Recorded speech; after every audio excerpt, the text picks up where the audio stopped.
C'est pas qu'un metteur en scène, c'est plein d'influences diverses en fait qui te permettent de te nourrir et de pouvoir accoucher en fait d'idées et d'envies.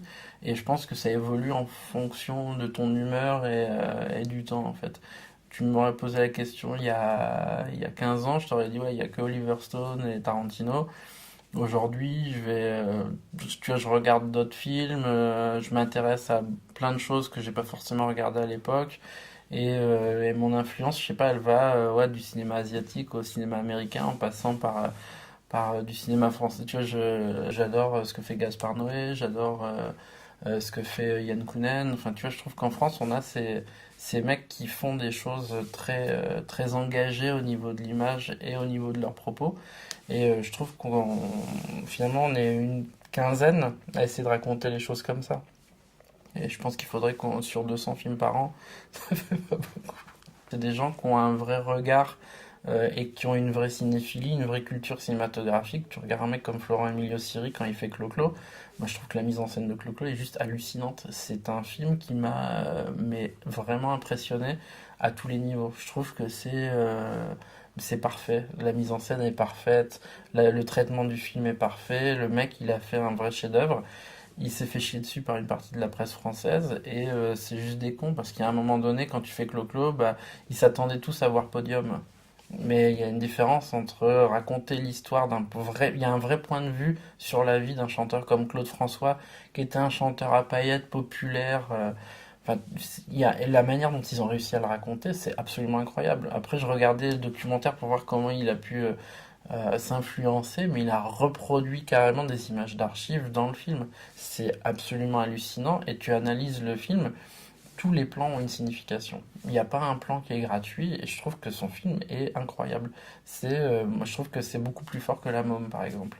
La Môme, tu sens qu'il y a beaucoup d'improvisation, que c'est fait parce que Olivier Dahan c'est quelqu'un qui est plus qui travaille comme un peintre en fait. C'est-à-dire il va aller à l'instinct mais c'est très bien, il y a des choses incroyables qui sortent de cette manière de travailler-là.